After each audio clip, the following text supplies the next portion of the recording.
मंगलाचरण अपन लघु जैन सिद्धांत प्रवेशिका का पढ़ते हैं। पहले इसमें नमोकार मंत्र पढ़ना है और बाकी 3 पद दिए हैं उन्हें भी पढ़ना है। अपना अपना पुस्तक खोल लें, उसमें मंगलाचरण निकाल लें। नमो अरहंताणं नमो सिद्धाणं नमो अरिहंताणं नमो वज्रायाणं नमो लोये सर्वसारूणं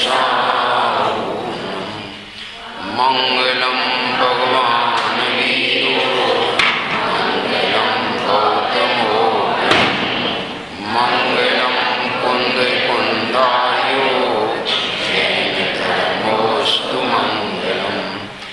आत्मा ज्ञानं स्वयं ज्ञानं ज्ञानादन्यत् करोति किं प्रभावस्य कर्तात्मा मोहो अयं व्यवहारिणाम् अज्ञानतिमिरान्धानां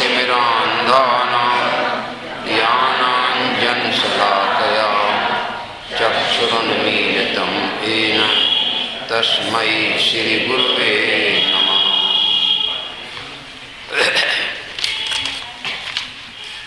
लघु जैन सिद्धांत प्रवेशिका जो कि वरैया जी द्वारा जैन सिद्धांत प्रवेशिका लिखी गई, उससे सारभूत या अध्यात्म के सिलेक्टेड क्वेश्चन इसमें रखे हैं। अभी तक अपन ने यूँ तो 15 प्रश्नों पर और उत्तरों पर विचार किया है, पर चूँकि इसमें बहुत से श्रोता हो सकते हैं नए हैं जिनको अभ्यास पहले से नहीं है, ये ध्यान में रख कर के हम इन प्रश्नों को जल्दी आगे नहीं बढ़ाएंगे जब तक कि ये क्लियर ना हो जाएं, अपने ख्याल में ना आने लगे।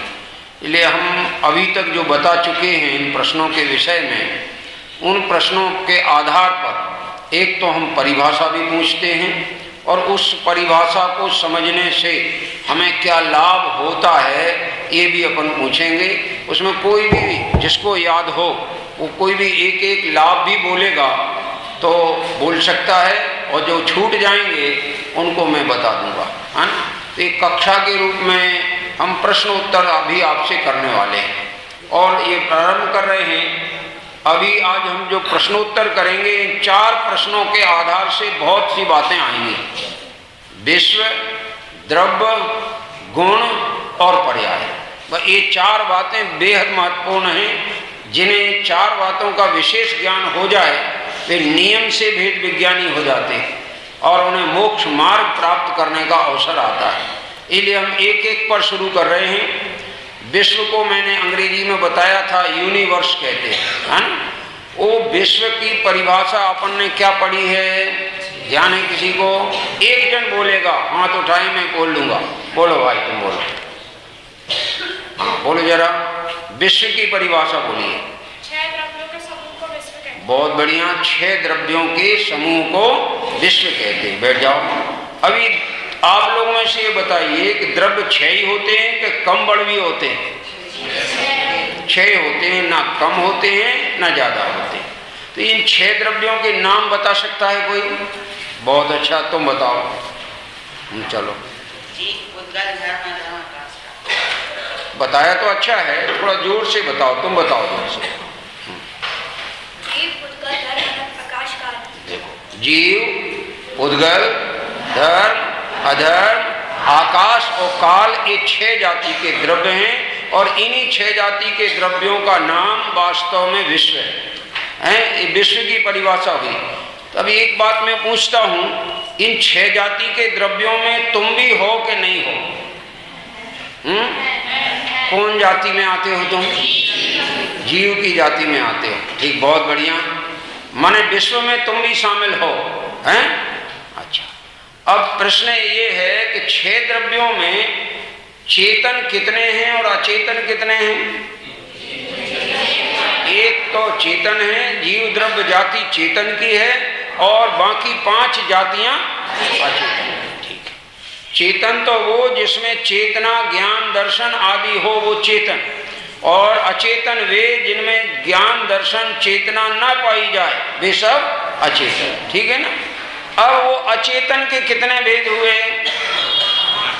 अचेतन कितने प्रकार के हुए? 6 में से एक तो जीव जाति अलग हो गई, तो अचेतन कितने रह गए? 5। कौन से 5?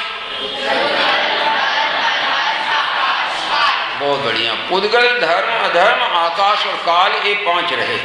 अब ये बताइए कि ये द्रव्य कब से हैं इस दुनिया में? अनादिकाल से। तो दुनिया कब से है? तो दुनिया को किसी ने बनाया कि नहीं बनाया? दुनिया को किसी ने नहीं बनाया। तुम कोई को बनाते हो कि नहीं बनाते हो? तो मैं किसी का करता हूं कि नहीं हूं? मैं किसी का करता नहीं हूं। और कोई मेरा करता है कि नहीं है? ना दूसरा मेरा करता है, ना मैं पर का करता हूं। और उसमें तो अपन वो याद करें तो बहुत बढ़िया है, मैं ही मेरा करता धरता, मुझ में पर का कुछ काम नहीं, मैं मुझ में रहने वाला हूं, पर मैं मेरा। तो विश्व को कोई ने बनाया नहीं। ये विश्व के विषय में जब हम समझ लेते हैं तो कितने लाभ होते हैं, उनमें एक लाभ कोई भी बताइए आप पहले। क्या होता है? एक लाभ तो ये है कि विश्व का कोई करता है कि नहीं, विश्व का कोई रक्षा करने वाला है कि नहीं, विश्व का कोई नाश करने वाला है कि नहीं।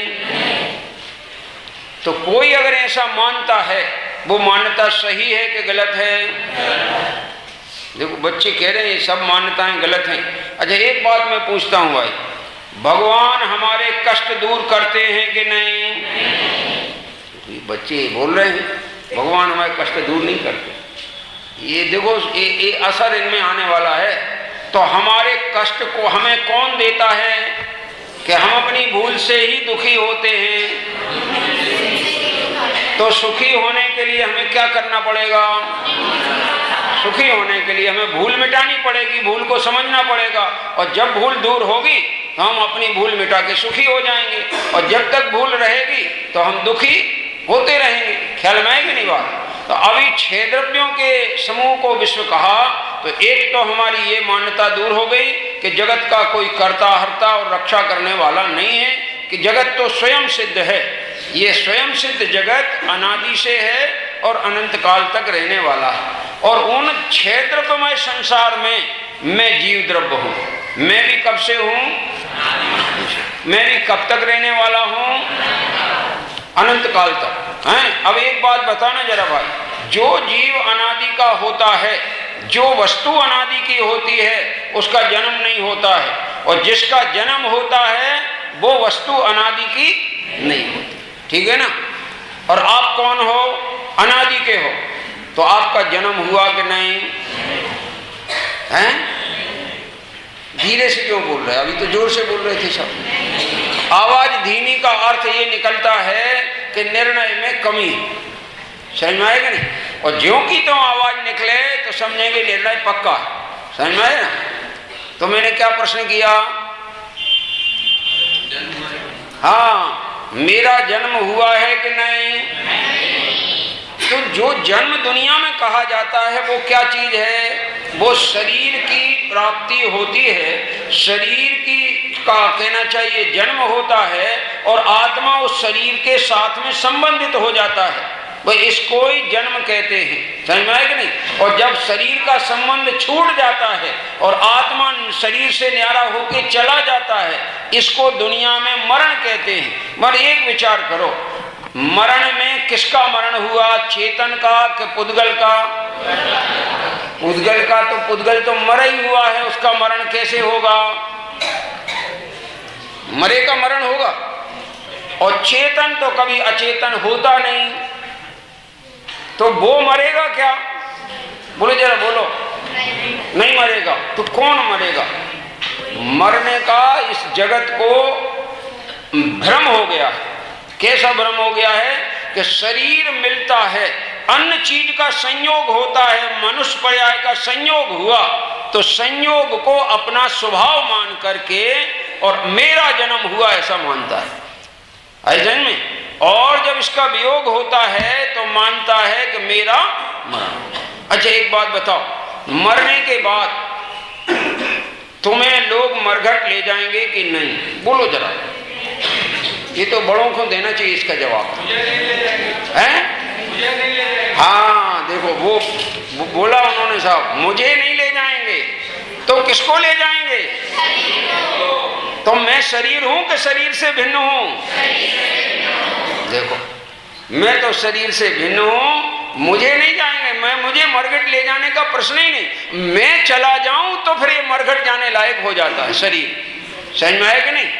अब एक बात बताओ, अभी हमको ऐसा लगता है कि अपनी जो 5 इंद्रियां हैं ना, इनसे हमें ज्ञान हो रहा है ऐसा लगता है। जैसे हम स्पर्शन इंद्री से स्पर्श का ज्ञान करते हैं, रसना इंद्री से रस का ज्ञान करते हैं, घ्राण इंद्री से गंध का ज्ञान करते हैं, चक्षु इंद्री से देखने का वर्ण का ज्ञान करते हैं, कर्ण इंद्री से शब्द का ज्ञान करते हैं। तो ये इंद्रियों से ज्ञान होता है कि नहीं?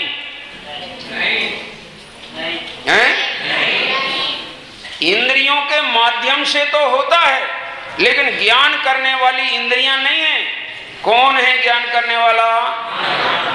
आत्मा। और जब ये आत्मा शरीर से चला जाता है तो ये इंद्रियां ज्ञान करती हैं कि नहीं? तो ज्ञानवान कौन हुआ?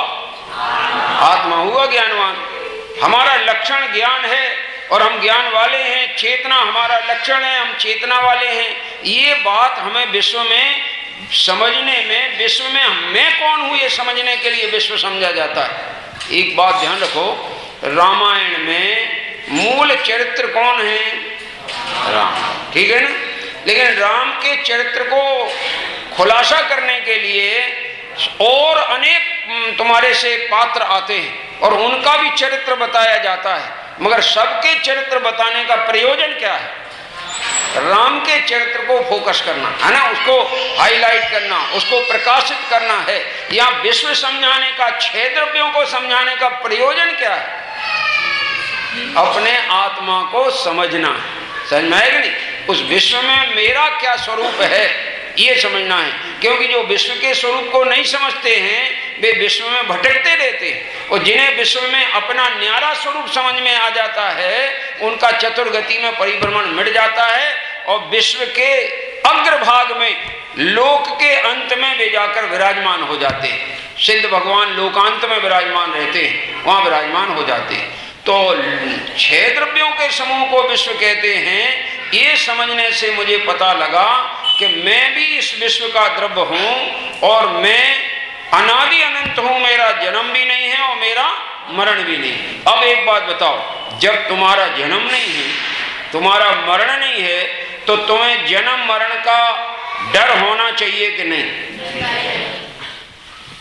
बोलो, डर है तो माने तुम्हें विश्वास नहीं है कि मैं अमर हूं, अनादि अनंत हूं, मेरा जन्म नहीं, मेरा मरण नहीं। और तुम इसलिए डरते हो कि शरीर को ही अपना स्वरूप मानते हो, इसलिए जब जन्म तो होता है शरीर का और मान लेते हो मेरा जन्म हुआ, और वियोग होता है शरीर का और मान लेते हो मेरा नाश हुआ। ये मान्यता सही है कि गलत है? ज्ञानी की है कि अज्ञानी की है? सम्यक दृष्टि की है कि मिथ्या दृष्टि की है? मिथ्या दृष्टि सुखी होगा कि दुखी? मिथ्या दृष्टि दुखी। तो सुखी होने के लिए कैसा बनना होगा अपन को? सम्यक दृष्टि बनना पड़ेगा, है ना? सम्यक दृष्टि माने वस्तु जैसी है वैसा समझना, उसका नाम सम्यक दर्शन। वैसे ही मानना, वैसे ही जानना और वैसे ही मानकर परिणमना, ये मोक्ष का मार्ग है। तो 6 द्रव्य के समूह को विश्व कहा था। एक तो हमने ये भ्रांति निकाल दी कि जगत का कोई कर्ता धर्ता नहीं है, ईश्वर ने कोई जगत को नहीं बनाया, एक बात। दूसरी भ्रांति ये निकाल दी कि मैं भी जगत में किसी का कर्ता धर्ता नहीं हूं। तीसरी बात ये है कि जगत के कोई पदार्थ मेरे भी कर्ता धर्ता नहीं है। मेरा आज तक जितना कार्य हुआ है वो मेरे द्वारा हुआ है, आगे भी जितना कार्य होगा वो किसके द्वारा होगा? मेरे द्वारा होगा। तो अभी तक मैं जिस संसार में दुखी रहा आया, ये किसकी भूल से हैं? अपनी भूल से। तब सुधारे कौन भूल को? मैं सुधारूंगा। और तत्व ज्ञान करके मैं इस भूल को सुधारूंगा। तो 6 द्रव्यों का नाम भी अपन ने जान लिया। अभी अपन आगे चल के इनके स्वरूप को समझेंगे। पहले 6 द्रव्यों में द्रव्य का स्वरूप समझना चाहते अपन। द्रव्य किसे कहते हैं? ठीक, ये किस द्रव्य की परिभाषा है? 6 द्रव्यों की। और 6 द्रव्यों में जो अलग अलग संख्या है वो सब की परिभाषा यही है कि गुणों के समूह को। ये उदाहरण देवें आपको तो समझ में आएगा। शक्कर मीठी होती है, ठीक है ना? कहाँ की? छिंदवाड़ा की कि सिवनी की? हैं? सब जगह की। माने इसका अर्थ ये निकला कि वो जो लक्षण है वो सब में पाया जाता है। ऐसा एक भी नहीं हो सकता है, ऐसी शक्कर नहीं हो सकती जिसमें मिठास का लक्षण ना हो। ऐसे एक भी आत्मा ऐसा नहीं हो सकता है जिसमें वे गुण ना पाए जाएं। इसलिए आत्मा भी द्रव्य है कि नहीं? मैं कौन सा द्रव्य हूं? मैं जीव द्रव्य हूं। और मेरे में गुण हैं कितने? अनंत गुण हैं। तो जीव द्रव्य काय से भरा हुआ है? अनंत गुणों से भरा हुआ है। अरे एक गुण की कीमत बहुत होती है और अनंत गुण हो तो वो कितना कीमती कहलाएगा? तो सबसे ज्यादा कीमती कौन है बताइए? मैं। बहुत अच्छा। मैं की जगह अब आप सामान्य नाम दो उसको, जीव, ठीक है ना? मैं माने अपना इंडिविजुअल नाम हो गया है तो विशेष हो गया और विशेषता ही समझनी है, लेकिन सामान्य आंसर में आएगा कि जीव द्रव्य महिमावान है, ठीक है ना? अब ये विचार करो कि आज तक जितने भी तुम्हें चमत्कार दिखाई दे रहे हैं, ये देखो ये चमत्कार अपन यहाँ चर्चा कर रहे हैं और सारे विश्व में जिनको भी सुनना है साक्षात इसी तरह क्लास लगी हुए देख रहे होंगे और सुन रहे होंगे। तो ये चमत्कार है कि नहीं? सुनो तो बोलो ना जरा। है किसका? कंप्यूटर का, है ना? अब कंप्यूटर की खोज किसने की? ज्ञान ने की कि कोई और ने की? तो चमत्कार कंप्यूटर का है कि चमत्कार ज्ञान का है? लेकिन हम अपना चमत्कार तो मानते नहीं हैं और बाहर के पुद्गल का चमत्कार मानते हैं। वह यही तो बड़ी भारी भूल है। समझ में आया कि नहीं? ये भूल मिटना चाहिए। ज्ञान का चमत्कार नहीं आता है और संयोगों का चमत्कार नजर आता है। देखो एक प्रश्न करता हूं, नेत्र चश्मा से ज्यादा कीमती नेत्र हैं कि नहीं? बोलो तो, हैं? क्यों? क्योंकि नेत्र कोई कहे हमसे कि आप हमसे 1 लाख रुपया ले लो और दोनों नेत्र दे दो, दे दोगे? तो 1 लाख रुपया कीमती है कि नेत्र ज्यादा कीमती? अच्छा, नेत्र ज्यादा कीमती है कि ज्ञान ज्यादा कीमती है? कौन कीमती है? अगर नेत्र कीमती हैं तो मुर्दे के नेत्र निकाल लो ना, तुम्हारे का काम आने वाले। समझ में आएगा नहीं? और मुर्दे के नेत्र तो जला दिए जाते ना। तुम नेत्र कीमती नहीं है, उसमें रहने वाला जो आत्मा है वो कीमती और वो चला जाता है। क्या होता है? मरण होने पे क्या होता है? एक तो यहां पड़ा रहता है और एक कौन पड़ा रहता है? शरीर माने पुद्गल पड़ा रहता है। और चला कौन जाता है? जीव चला जाता है। आप बता सकते हो जीव कहां चला जाता है? नहीं मत पता है ना? कहां चला जाता? परिणाम अनुसार अन्य गतियों में चला जाता। अच्छा ठीक है, ये भी अच्छा है आंसर। परिणाम अनुसार अन्य गतियों में चला जाता है। अब मैं पूछता हूं, मैं भी जाऊंगा कि नहीं? बोलो बोलो। मैं का मतलब मैं अपने पे घटा लूंगा, आप अपने पे घटा लेना। मैं भी जाऊंगा कि नहीं? कहां जाओगे? परिणामों के अनुसार। तो कहां जाना चाहते हो? सिद्ध शिला में। देखो ये आखिरी तरफ से मजबूती से आंसर आ रहा है। ठीक है, अच्छा सिद्ध शिला में जाना चाहते हो। सिद्ध शिला में जाने का मार्ग क्या है, उपाय क्या है, साधन क्या है? ज्ञानियों ने बताया है। तो आपके ज्ञान में आया कि नहीं आया है? आएगा कह रहे। देखो आएगा का मतलब अभी आया नहीं है ना, ज्ञानियों के ज्ञान में आएगा। तो देखो ज्ञानियों के ज्ञान में ये आया है कि विश्व 6 द्रव्यमय है, उसमें मैं जीव द्रव्य हूँ। जीव द्रव्य में अनंत गुण हैं उन अनंत गुणों में दो प्रकार हैं। अनंत गुणों में दो प्रकार हैं, एक तो है सामान्य गुणों का प्रकार और एक विशेष गुण। सामान्य गुण किसे कहते हैं? जैसे एक सामान्य गुण है अस्तित्व, तो अस्तित्व किस द्रव्य में पाया जाता है? तो अस्तित्व नाम का गुण मेरे में है कि नहीं? तो मेरा अस्तित्व पर के कारण है कि मेरे स्वयं अस्तित्व गुण के कारण है, ठीक है ना? तो जो भी मेरी सत्ता है वो पराधीन नहीं है। अच्छा ये बताओ, भोजन करने से जिंदा रहते हैं कि नहीं? देखो करते तो हैं, हम भी करते हैं, चिंता मत करो, लेकिन बात तो उसमें समझने की है। भोजन से अगर जिंदा रहते तो भोजन करते करते वालों को तो मरना नहीं चाहिए, ठीक है कि नहीं? लेकिन यहाँ तो भोजन करने पर भी मरते हैं। आत्मा आयु कर्म से जिंदा रहता है कि नहीं? ये भी भ्रांति। क्या कह रहे, सुन लो जरा। आयु कर्म से जिंदा रहता है तो इस अपेक्षा कहा गया, निमित्त नैमित्तिक संबंध का ज्ञान कराया गया है। उस पर्याय में रहने का काल जो जीव का है, वो कर्म जितना भी उसने आयु कर्म बांधा होगा उतने काल तक जीव रहेगा। वास्तव में देखा जाए तो आयु समाप्त होने पर भी हमारा जीवन रहेगा कि नहीं रहेगा? आपको तो आपने कहा ना कि हमें सिद्ध बनना है, सिद्धालय जाना है, तो सिद्धालय में 8 कर्म में से कौन सा कर्म जाएगा? आयु कर्म जाएगा? तुम जिंदा सिद्धालय में रहोगे कि नहीं? हाँ, और वहां तुम्हारी सत्ता रहेगी और तुम जिंदा होगे कि नहीं रहोगे वहां? तो जिंदा काय के बल पे रहोगे? अस्तित्व गुण के बल पे जिंदा रहेंगे। तो आज भी मैं काय के बल पे जिंदा हूं?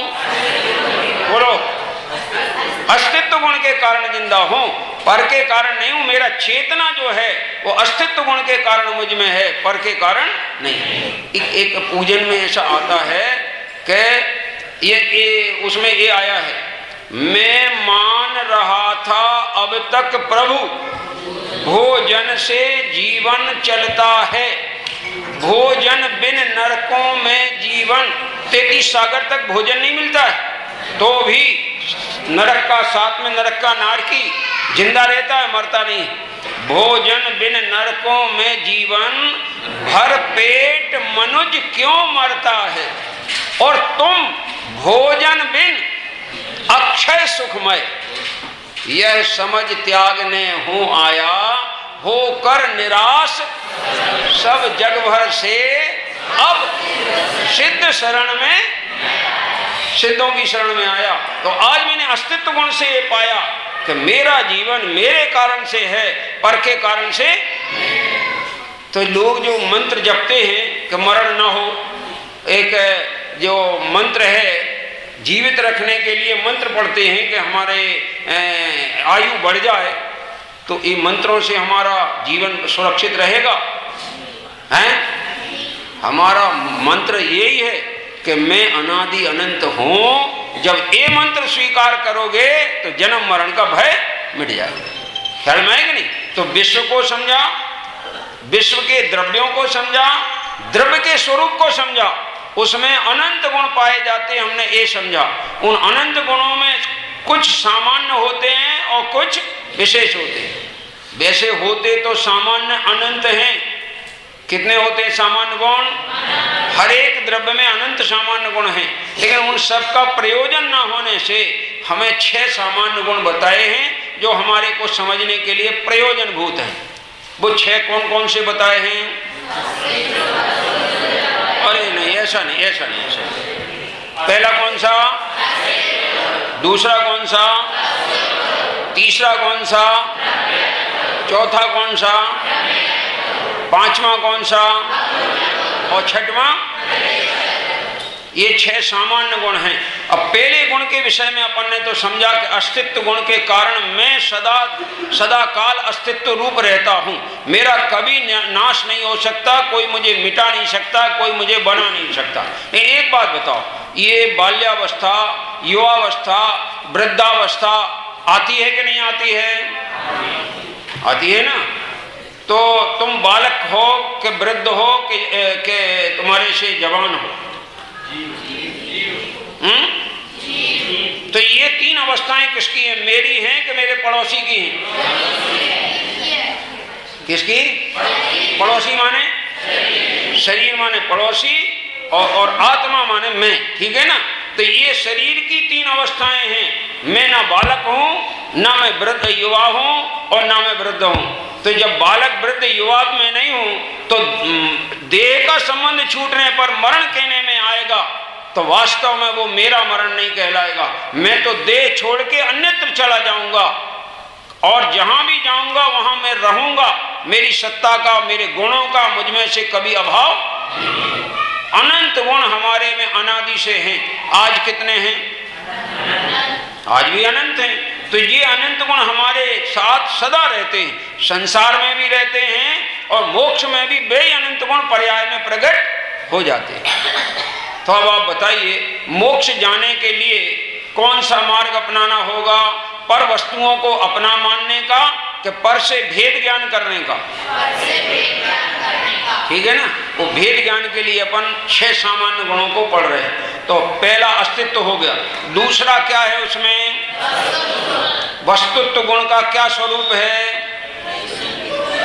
जो जिस शक्ति के कारण द्रव्य में प्रयोजनभूत अर्थ क्रिया हो, अथवा जिसमें क्रियाकारित्व पाया जाए, उसको वस्तुत्व गुण कहते हैं।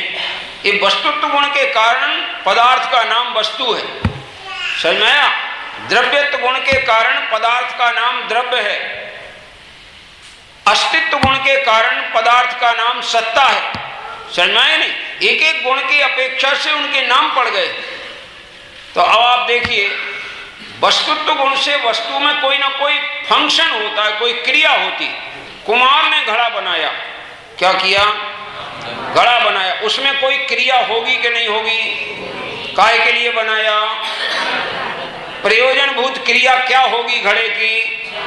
पानी भर सकेंगे, और वो पानी ठंडा रहेगा, है कि नहीं? यही तो है ना। इसके लिए वो उन्होंने बनाया है। आजकल वो पानी छानने के लिए वो बन गए, क्या क्या बन गए? Filter. Filter jenny filter use कर सकते हैं कि नहीं? परेशानी है, हैं? ये बात हम आपको बाद में सवेरे वाली क्लास में समझाएंगे। आप सवेरे नहीं आ रहे, इसलिए सवेरे समझाएंगे। आप आना और सवेरे इसका खुलासा करेंगे, है ना, कि फिल्टर क्यों नहीं उपयोग करना चाहिए। क्योंकि जिनेंद्र भगवान ने ये बताया है कि जीव, पानी के जीवों की सुरक्षा करना है तो अपने स्वच्छ जो मोटा गल्ला है उस गलने से छानना चाहिए, वस्त्र से छानना चाहिए। और वस्त्र में जो छने हुए कोई जीवानी आ जाती है, उसको उसी पानी में जहां से हमने लाके छाना उसमें ही डाल देना चाहिए, है? फिल्टर में भी छनने वाले जीवों का क्या होगा? मर जाएंगे। तो मरने में हमें हिंसा लगेगी कि नहीं?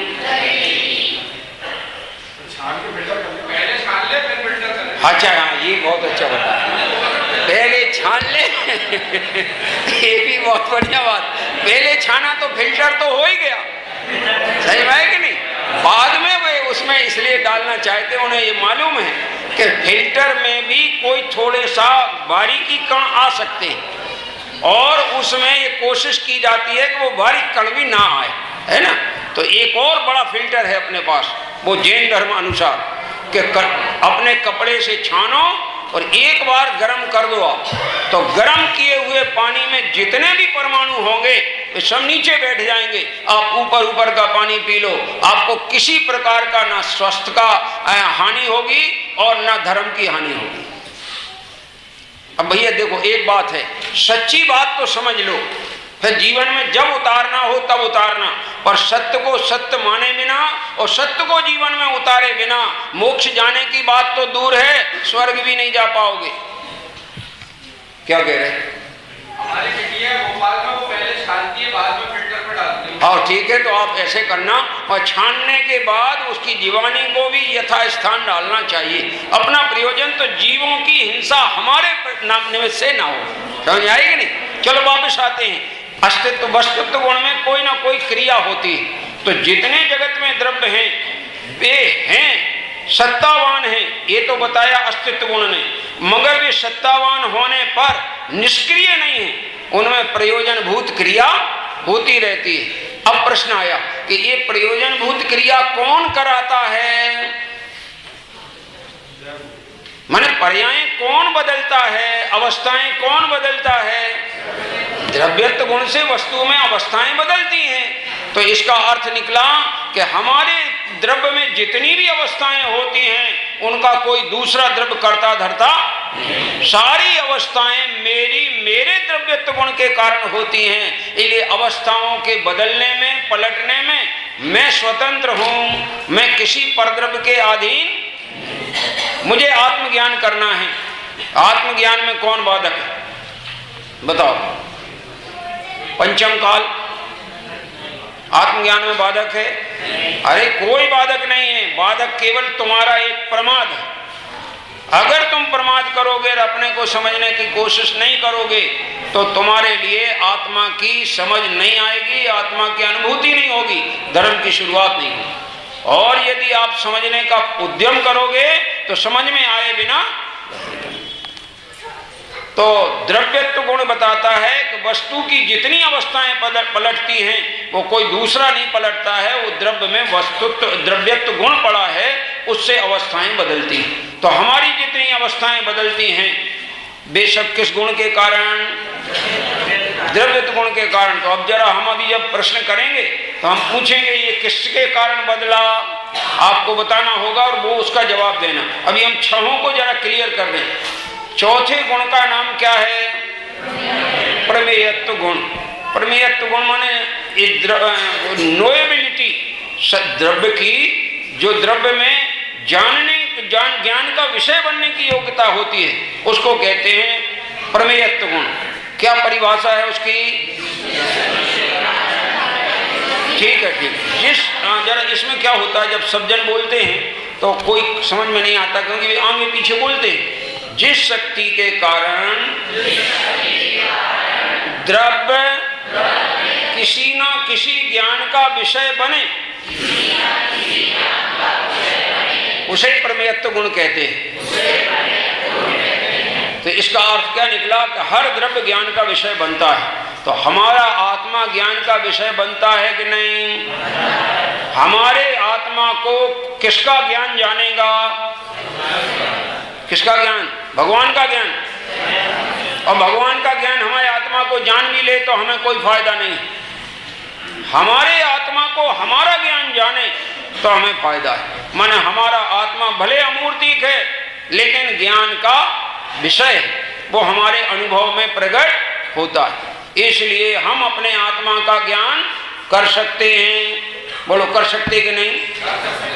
तो जो ये मानते हैं कि आत्मा का ज्ञान होना कठिन है वे वास्तव में प्रमेयत्व गुण को नहीं जानते। समझ में आया कि नहीं?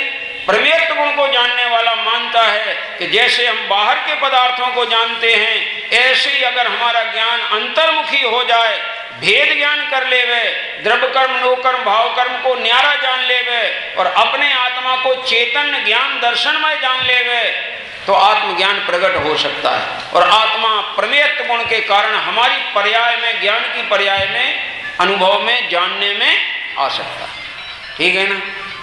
तो आत्मा का जानना कठिन नहीं है, हमारे अधीन है, पराधीन नहीं है, किसी की कृपा के अधीन नहीं है और कोई इसको जानने में हमें परेशानी नहीं होनी चाहिए। अब पांचवा गुण आता है, क्या नाम है उसका? ये अगुण गुण का ऐसा महिमा है कि इसमें जितने गुण पाए जाते हैं वे गुण ज्यों के त्यों बने रहते हैं, वे बिखरते नहीं हैं और ज्यों के त्यों रहने पर भी वे गुण एक सत्ता में रहकर भी एक गुण दूसरे गुण रूप नहीं होता है। यानी द्रव्य अपनी आइडेंटिटी को नहीं छोड़ता है, द्रव्य का जो इंडिविजुअल स्वरूप है वो स्वरूप ज्यों का त्यों बना रहता है। ये अगुण लघुत्व गुण का काम है। जैसे किसी ने दो नौकर रखे, एक बाहर चौकीदार रखा, एक भीतर रखा। बाहर वाले को ऑर्डर दिया कि कोई बाहर का द्रव्य अंदर नहीं आना चाहिए, और भीतर वाले को ये ऑर्डर दिया कि अंदर की कोई चीज बाहर नहीं जाना चाहिए। तो वे दो नौकर मिलके जो काम करते हैं, ये एक अगुरु लघुत्व गुण ये काम करता है। कोई बाहर का गुण और पदार्थ हमारे में मिल नहीं सकता, और हमारा गुण बिखर करके किसी पर के पास जा सकता। बताओ, तो आज तक अनंत काल में तुम्हारा पर के पास क्या गया? गया कुछ? और पर में से कुछ आया? तो तुम्हारा प्रयास जो चल रहा है पर में से कुछ पाने का है, अथवा पर को कुछ देने का, ये प्रयास सच्चा है कि झूठा है? बोलो भाई, झूठा है। अब झूठा प्रयास कब तक करना चाहिए? कभी नहीं करना चाहिए। तो कब छोड़ना चाहिए? कल छोड़ें कि आज ही छोड़ें? आज बाद में कि अभी? अरे जब समझो तभी छोड़ने के लायक है। ख्याल में है कि नहीं? गलती को ज्यादा समय रखना ही नहीं, और जितनी जल्दी छूटे उतना ही अच्छा है। तो अगुरु लघुत्व गुण ये बताता है कि द्रव्य अपने स्वभाव को कभी छोड़ता नहीं। प्रत्येक द्रव्य अपनी स्वरूप संपदा को सदा सुरक्षित रखता है। वो सुरक्षित रखने की जिम्मेदारी किसकी है? अगुरु लघुत्व गुण की।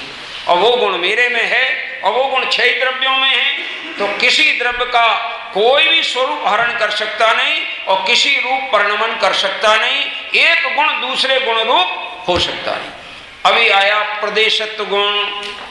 अभी तुम्हारा वर्तमान में जो आकार ये शरीर दिख रहा है, जो फोटो खींचती ना तुम्हारी, क्यों फोटो खींचती कि नहीं खींचती? खींचती ना। कैमरे से फोटो खींची जाती कि नहीं? बोलो जरा, खींची जाती। किसकी फोटो खींचती है? हैं? अरे हमारे शब्दों में बोलो, उद्गल नहीं, हमारे शब्दों में बोलो, पड़ोसी की। बराबर, ये पड़ोसी की फोटो खींची जाती है कैमरे से, और एक्सरे से अगर खींची जाए तो पड़ोसी की हड्डियों की खींची जाती है। समझ आया कि नहीं भाई? एक्सरे से खींचे ना तो पड़ोसी की नहीं, पड़ोसी की हड्डियों की आएगी। आत्मा की खींच सकते हैं जी कैमरे की नहीं। तो आत्मा की फोटो खींचने वाला कैमरा कौन सा है? हमारा ज्ञान। कौन सा ज्ञान? जो अंतर्मुखी अनुभव ज्ञान है, उस अनुभव ज्ञान में आत्मा का फोटो खिंच जाता है, आत्मा का स्वरूप आ जाता है, आत्मा ख्याल में आ जाता है। सो छद्मस्तों को अनुभव में आता है, और केवल ज्ञानियों को प्रत्यक्ष भी आकार अनुभव में आ जाता है। अनुभव में तो आते ही है, आकार को भी वे जान लेते। समझ में आएगा नहीं? तो छठवां है प्रदेशत्व गुण। इसकी क्या परिभाषा है? जिस शक्ति के कारण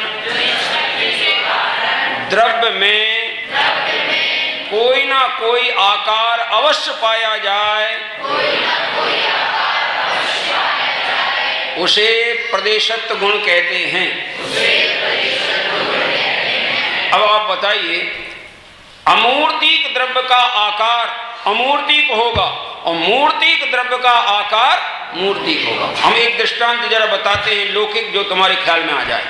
अपन फुग्गा फुलाएं, फुग्गा, गोल फुग्गा फूल गया, ठीक है ना? तो फुग्गे का आकार कैसा है? गोल है ना। उसमें भरी हुई हवा का आकार कैसा है? हवा का भी आकार गोल है, और फुग्गे का आकार भी गोल है। तो हवा तुम्हें दिखती है? नहीं।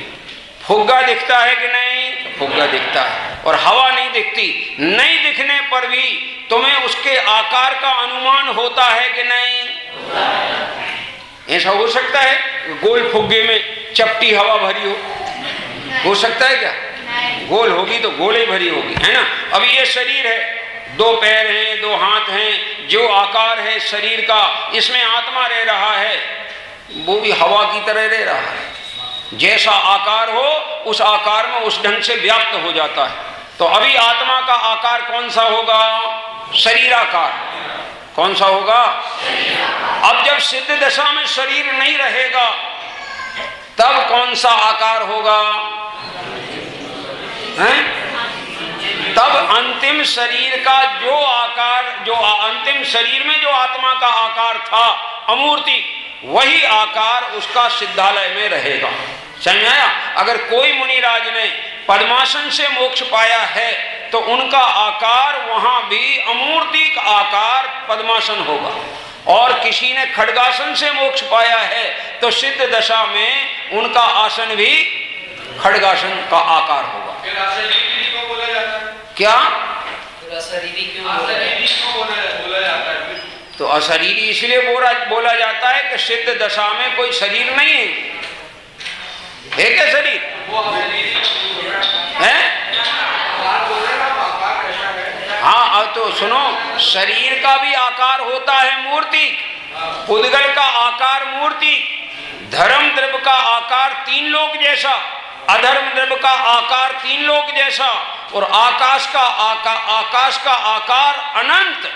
समझ में आए नहीं? सर्व दिशाओं में, दसों दिशाओं में व्यापक, जो लोक के बाहर भी अनंत है, ऐसा उसका आकार है। और जीव का आकार जब तक संसार में रहे तब तक शरीर जैसा मिले उस आकार का, चींटी में जाए तो चींटी आकार का, हाथी में जाए तो हाथी आकार का, और जब वो शरीर छूट जाए और सिद्ध दशा की प्राप्ति हो तो अंतिम जो शरीर होता है, अगर 3.5 हाथ का था और पद्मासन के काल में वो कर्मों का नाश हुआ है सबका, तो पद्मासन आकार में ही अमूर्तिक वो आत्मा के प्रदेश, क्योंकि आत्मा के प्रदेशों में प्रदेशत्व गुण पड़ा है कि नहीं? आत्मा के प्रदेशों में, और प्रदेशत्व गुण से प्रदेशों का कोई आकार होगा कि नहीं होगा? तो वो प्रदेशों का आकार वहां सिद्धालय में भी विराजमान होता है। सिद्धालय को निराकार आकार कहते हैं। निराकार इसलिए कि वो नेत्र और इंद्रिय गोचर नहीं होता, इसलिए निराकार है, परंतु वह ज्ञान गोचर होता है, इसलिए वह आकार है। और अगर उसे आकार नहीं मानोगे तो प्रदेशत्व गुण का अभाव मानना पड़ेगा, और एक गुण का अभाव मानने में वस्तु का नाश हो जाएगा। ठीक है ना? तो 6 सामान्य गुणों को समझने से हमें अपनी सत्ता कैसी है ये परिपूर्ण समझ में आ गई। अब इसमें आए विशेष गुण। कौन आया? बोलो। अमूर्तिक आत्मा मति ज्ञान का विषय कैसे बनता है? देखो, बहुत अच्छा प्रश्न है। अमूर्तिक आत्मा मति ज्ञान श्रुति ज्ञान का विषय कैसे बनता है? पहले ये विचार करो, हमारा मति ज्ञान श्रुति ज्ञान पर वस्तुओं को विषय कैसे बनाता है? कि ऐसे बनाता है कि इसका उपयोग जब पर पे जाता है और पर पे टिकता है तो ये पर को विषय बना लेता है। ठीक है कि नहीं? है? जैसे हमारा उपयोग पुस्तक पे गया तो पुस्तक को ज्ञान ने विषय बनाया कि नहीं? मेरे मति ज्ञान ने, बोलो, बनाया। अब ये मति ज्ञान इस पे ना जाए, कर्म से भिन्न, राग से भिन्न, नो कर्म से भिन्न, शरीर से भिन्न अमूर्तिक आत्मा है, उस तरफ अंतर्मुखी होकर के वो उपयोग, मति ज्ञान उपयोग अपने स्वरूप का चिंतन करे, बाद में चिंतन के विकल्प छोड़ के श्रुत ज्ञानोपयोग से अनुभव करे, तो वो अनुभव में आएगा कि नहीं? क्या आएगा? ये ही अनुभव करने की विधि आगम में लिखी है। इसलिए मति ज्ञान श्रुत ज्ञान जो स्वसन्मुख होते हैं और पर पदार्थों से विमुख होते हैं, उन मति ज्ञान श्रुत ज्ञान के माध्यम से आत्मा अनुभव में आता है।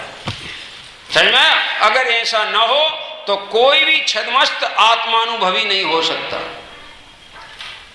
और एक बात और है, आत्मा के प्रदेश भर ख्याल में नहीं आते, लेकिन स्वाद आता है। अंधे को मिठाई खिलाओ और आंख वाले को मिठाई खिलाओ, दोनों में इतना अंतर है। अंधे को मिठाई का आकार भी दिखेगा और मीठा बना आएगा, एक को क्या नाम, आंख वाले को, और अंधे को आकार नहीं दिखेगा लेकिन मिठास अनुभव में आएगी। अब ये आंख वाले के अनुभव में और अंधे के अनुभव में, मिठास के अनुभव में क्या अंतर है? कोई अंतर नहीं है। तो अरहंत भगवान, सिद्ध भगवान के द्वारा आत्मा को जाना जाए वो और अनुभव किया जाए, और मति ज्ञान श्रुत ज्ञान वाले द्वारा श्रुत ज्ञान के द्वारा अनुभव किया जाए, इनके अनुभव में क्या अंतर है? कोई अंतर नहीं है। जो सम्यक दृष्टि ज्ञानी जानता है आत्मा की अनुभूति को, स्वाद, वही स्वाद सिद्ध भगवान के पास है, केवल ज्ञानियों के पास है। उनका स्वाद अनंत है और असीमित है, और हमारे को जो स्वाद आता है एक तो सीमित है, क्षणिक है, स्थायी नहीं। समझ में आएगा नहीं? इतना तो अंतर है, लेकिन स्वाद की जाति में कोई अंतर। और एक और दृष्टांत ने समझो जरा, हाथी 2-4 किलो शक्कर एक साथ खाए, चींटी एक शक्कर का कण खाए, दोनों को स्वाद कैसा आएगा? एक सा के अलग अलग एक सा आएगा, लेकिन मात्रा में अंतर रहेगा। सही में आएगा नहीं? क्वालिटी में अंतर नहीं आएगा, अंतर काय में आएगा? क्वांटिटी में अंतर आएगा। ऐसे मति ज्ञानी श्रुत ज्ञानी को आत्मा का अनुभव और सिद्ध भगवान और केवली को आत्मा के अनुभव में कोई अंतर नजर नहीं आता, केवल क्वांटिटी का अंतर होता है। छद्मस्त को सीमित और उनको अनंत। मैं अब बस अभी एक दूसरी बात मेरी, ये मैंने एक नियम बनाया है कि प्रश्न जो अपन को करना है, एक तो लिख के देना। अभी हमारे पास लिखित प्रश्न आए, मैं इनको समाधान करूंगा आखिरी के 5 मिनट में, हैं? तो ये ऐसा ही देना, क्योंकि नहीं तो क्या होगा, हम जहां एंड करके अपना विषय को आपको ले जाना चाहते हैं वो नहीं हो पाएगा। तो आप प्रश्न अवश्य पूछना। अभी तो कल से ऐसी व्यवस्था करना चाहते हैं कि बाहर सुनने वाले भी कोई अगर प्रश्न करना चाहें तो वे वहीं से प्रश्न करेंगे आयोजन में, और उनका प्रश्न यहाँ सुन पड़ेगा आपको, और हम उनके प्रश्न का जवाब देंगे, तो वे उसका समाधान पा जाएंगे। ठीक है ना? देखिए, तो मैंने अभी तक जो बात की, द्रव्य गुण की बात हुई, उसमें एक पर्याय पर छूटी है। तो पर्याय की जो परिभाषा करें अपन, पर्याय किसे कहते हैं? गुणों के कार्य या परिणमन को पर्याय।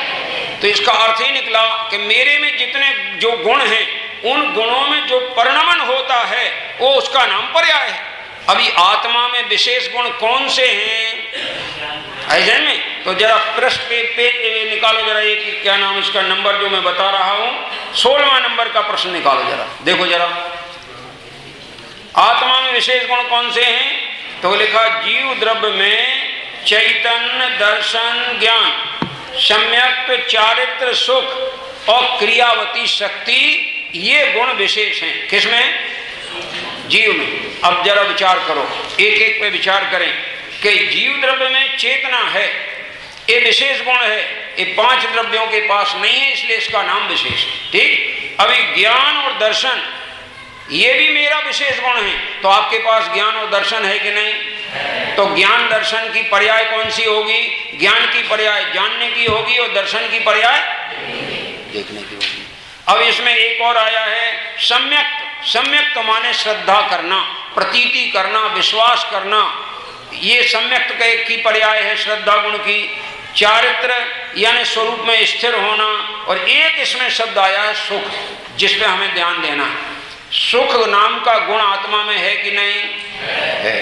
5 द्रव्यों में सुख नाम का गुण है कि नहीं? तो 5 द्रव्यों में से सुख आएगा कि जीव द्रव्य में से आएगा? दूसरों के जीव द्रव्य में से आएगा कि मेरा मेरे ही में से आएगा? ठीक है ना?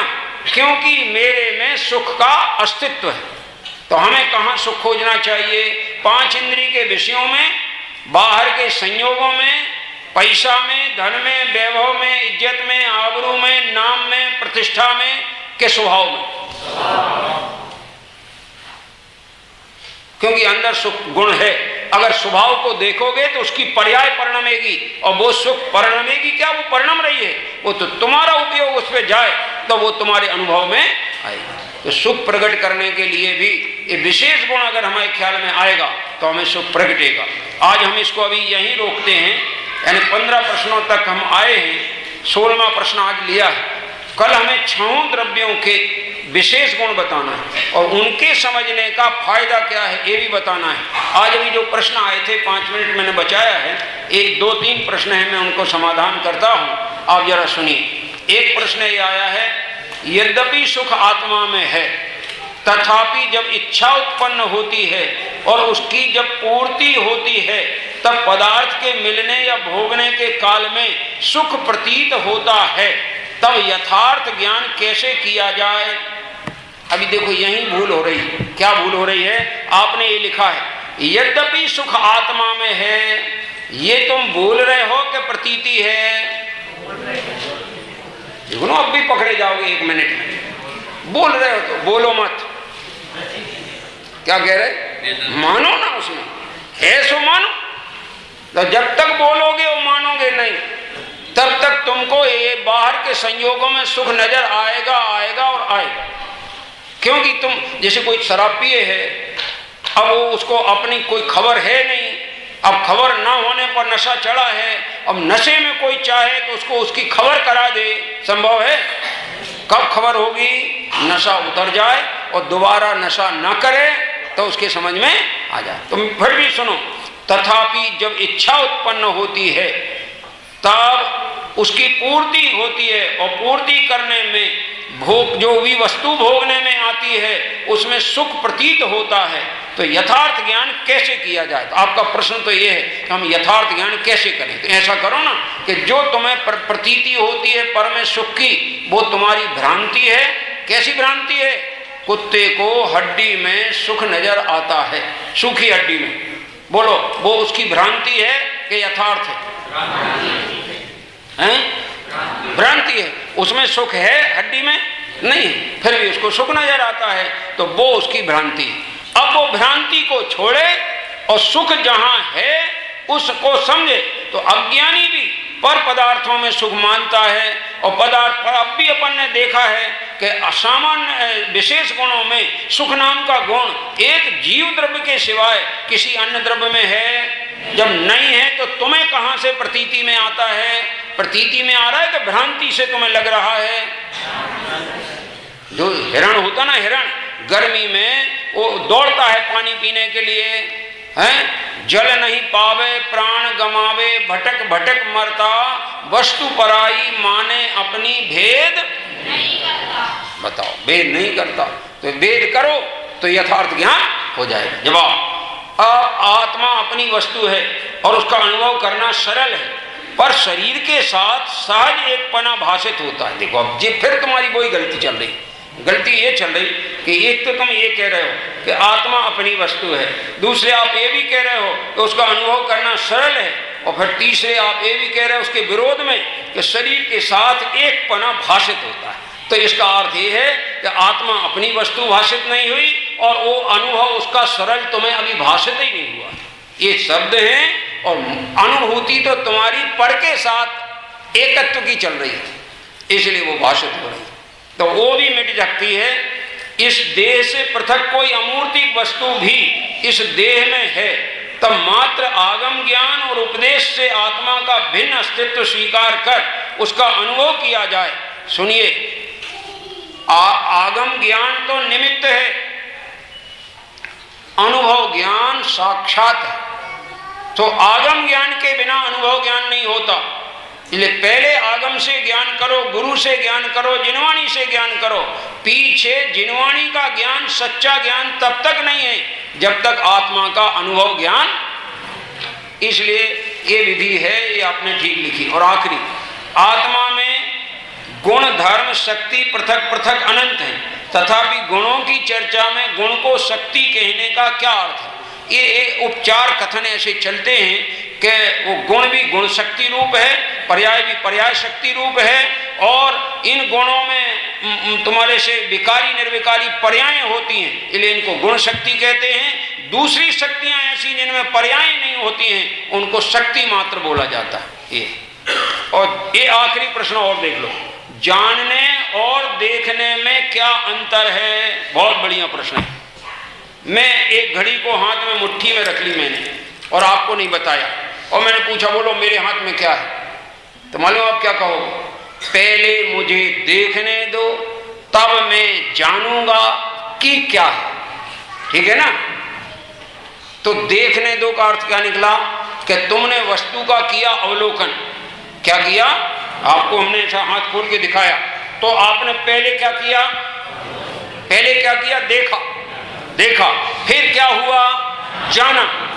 तो देखना होता है पहले और जानना होता है बाद में। देखना होता है सामान्य और जानना होता है विशेष। देखने में सत्ता ख्याल में आती है, जानने में वस्तु का स्वरूप ख्याल में आता है। ये देखने और जानने में अंतर, समझ में आएगा नहीं?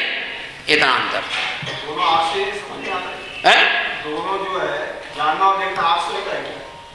अच्छा हाँ, देखो क्या है, आंख से जानना और देखना होगा कि नहीं?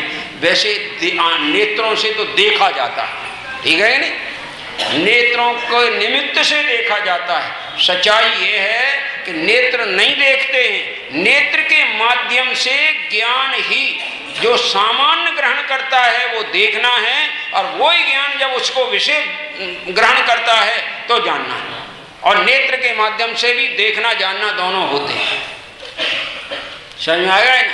लेकिन वो नेत्र तो माध्यम है, निमित्त है। जानने देखने की शक्ति नेत्र की नहीं है, ज्ञान की। भाई ज्ञान और दर्शन में क्या करता है? ज्ञान और दर्शन, ज्ञान और दर्शन, हाँ, ज्ञान गुण है और दर्शन गुण है। दर्शन गुण की होती है देखने वाली पर्याय, और ज्ञान गुण की होती है जानने वाली पर्याय। इसलिए दो गुणों की सत्ता न्यारी है, उनके दोनों के कार्य न्यारे न्यारे हैं, ये बात देखी जाती है। आज का टाइम पूरा हो चुका है, अब विशेष बात अपन बाद में कर लेंगे, आगे बढ़ाएंगे। अब जरा रुचि से सुन लीजिए, समय बहुत थोड़ा है, इसके प्रश्न तो बहुत हैं, हमें पूरे नहीं करना है, लेकिन हमें ये कि जितने प्रश्न हों वे मजबूत हो जाएं, पक्के हो जाएं, ताकि आपको फिर भ्रांति पैदा ना हो।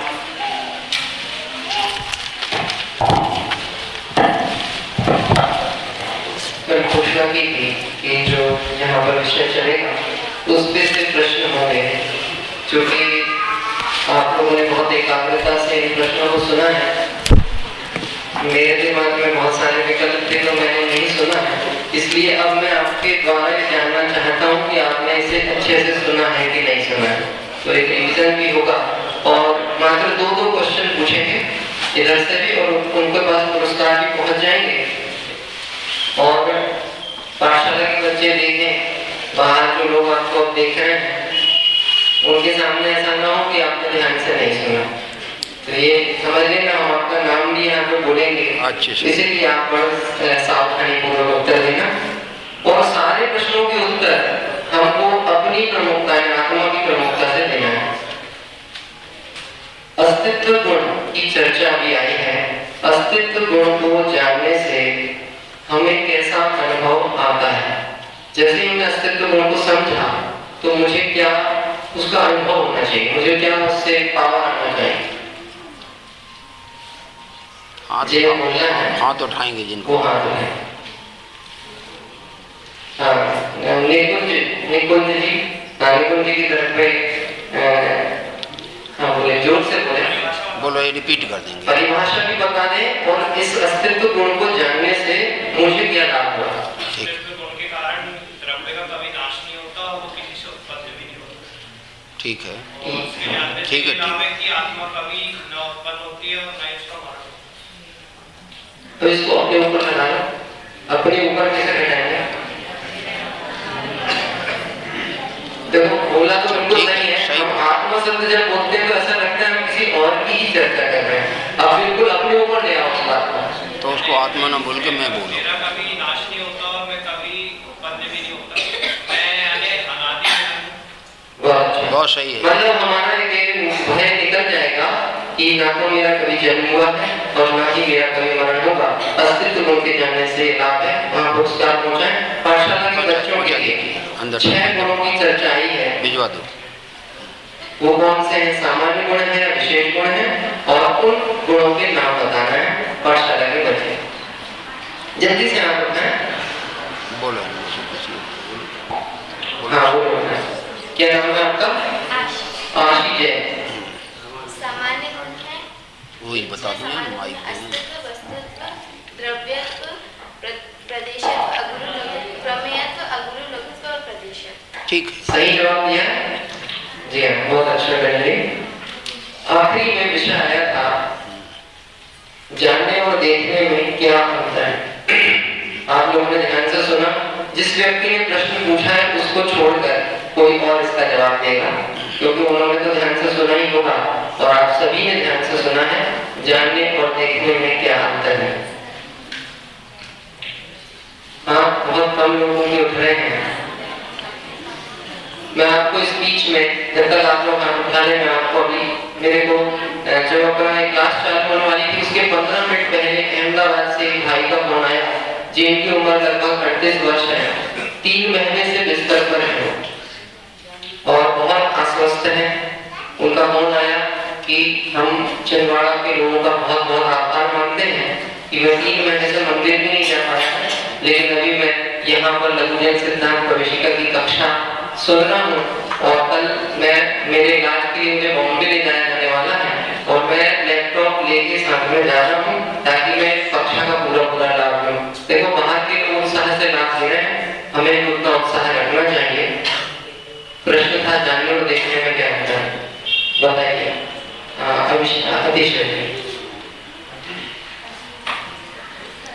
देखने का अर्थ होता है सामान्य लाभ होकर, और जब विशेष जानना होता है मतलब विशेष ज्ञान होता है उसको जानना है। ठीक है भाई, जिन्होंने प्रश्न पूछा था आंसर इसी तरह का आया था।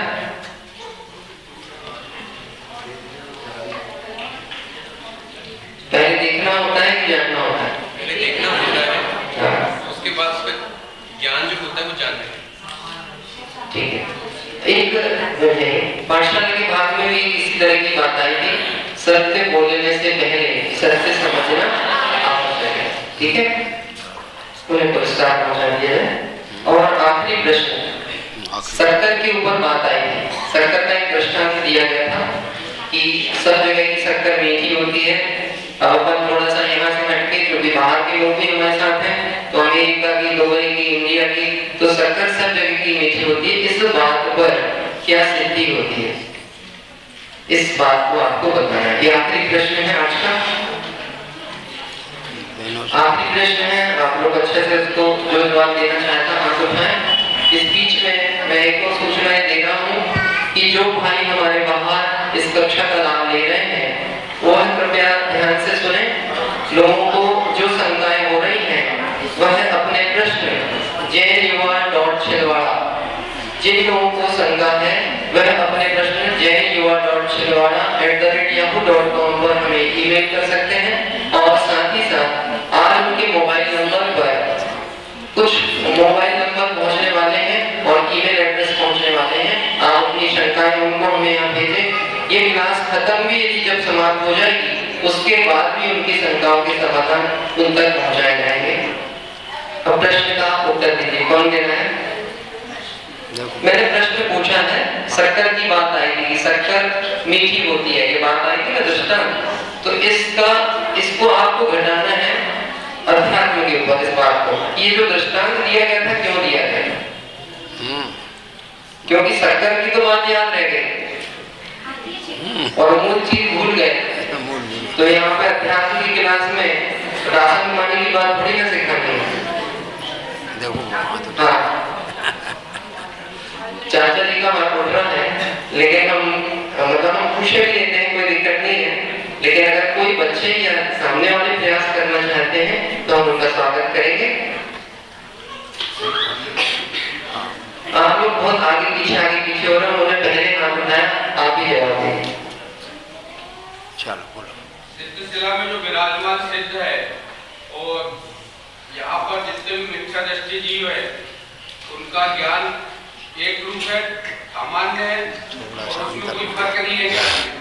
सिर्फ जो है शक्कर का जो उदाहरण दिया था कि हाथी और चींटी जो खाएगी तो स्वाद मीठा ही आएगा, उसी तरह ज्ञान का भी जो है वो विषय ऐसा है कि हर एक के पास उतना ही उपलब्ध है जितना सिद्ध के पास है उतना हमारे पास भी है। सिर्फ क्वांटिटी का फर्क है, क्वालिटी में कोई फर्क नहीं है।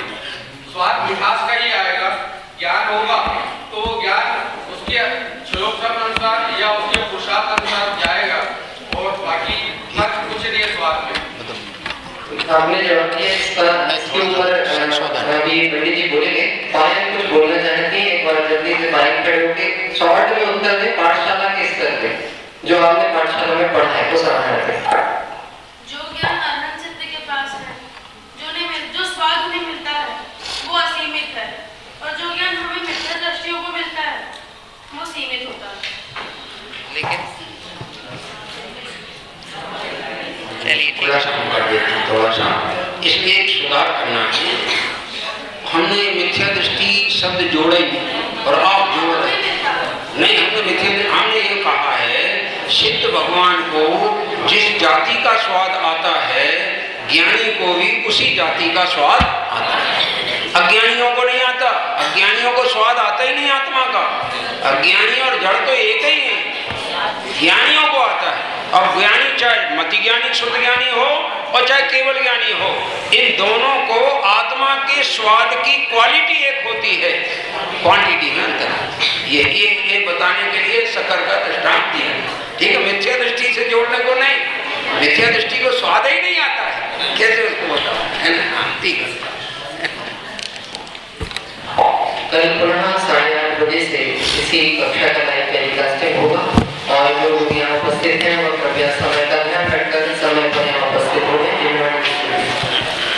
शांति सुधा बरसाए जिन वाणी, शांति सुधा बरसाए जिन वाणी, वस्तु स्वरूप बताए जिन वाणी, वस्तु स्वरूप बताए जिन वाणी, पूर्वापर सब दोष रहित है,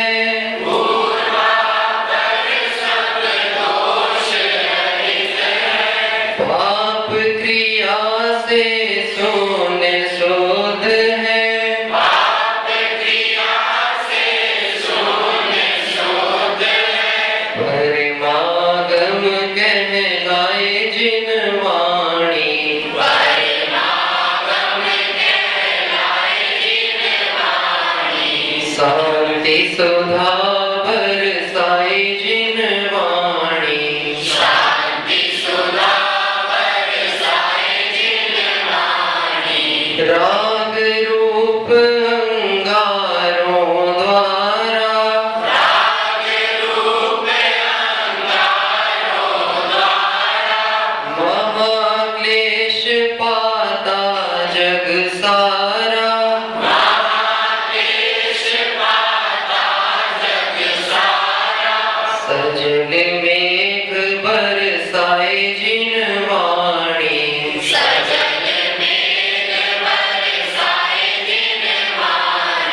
शांति सुधा बरसाए जिन वाणी, शांति सुधा बरसाए जिन वाणी, वस्तु स्वरूप बताए जिन वाणी, वस्तु स्वरूप बताए जिन वाणी, जाने के ज्ञान से सूझे लोका